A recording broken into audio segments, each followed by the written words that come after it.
I wanted to reach out and apologize to the family since it's happened. But I haven't been able to, but I've prepared some words that I wrote and I had the chance to address it. And I'm going to read those. I've spent many hours and shed many tears trying to come up with the right words to express how I feel. I know that nothing I say can ever change what happened, and it is not going to bring back Miss Barnes or heal any wounds, but I cannot hold this inside any longer. I need to share this with you all. The anguish I feel over the events that have changed so many lives is overwhelming.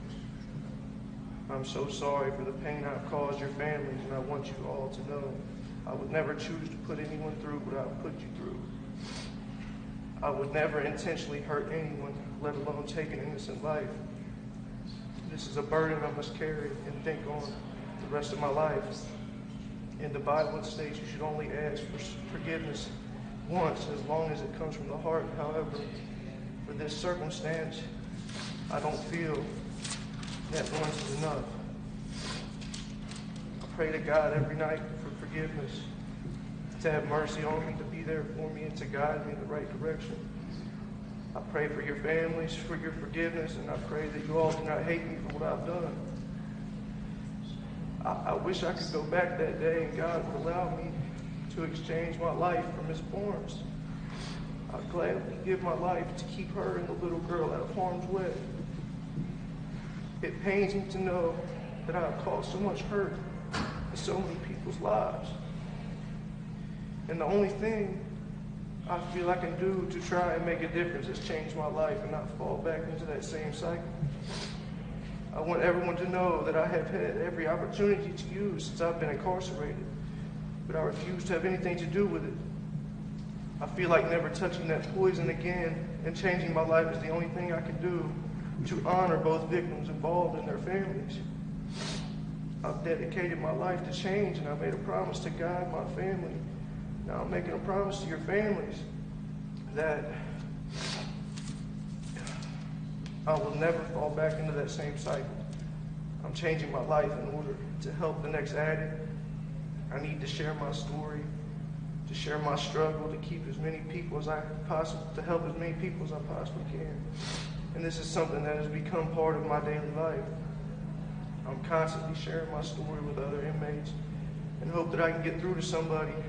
I want people to know and to realize how easily they could be in my shoes, because this whole experience is nothing you can ever expect or plan for. I truly feel like God has now called on me to do this, and I cannot ignore him.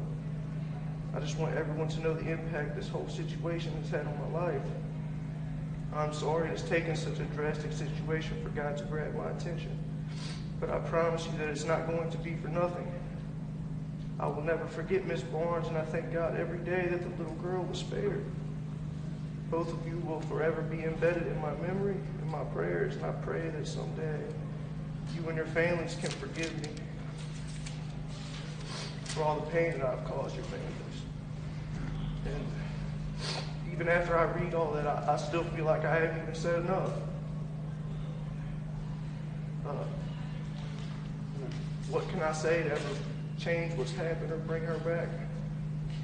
The only thing that I hope that I can give by saying all this is just some type of closure, give them some type of peace, knowing that I've taken responsibility and that I'm not going to let this be for nothing.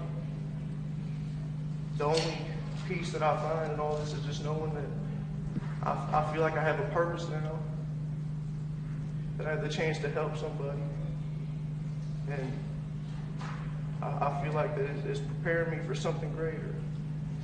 And I'm tired of contributing to the problem. I just want to contribute to the solution.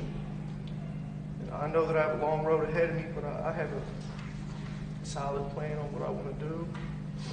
I'm going to continue to minister to people as long as I'm incarcerated, and even once I get out, but I plan to work towards my degrees in social work and psychology.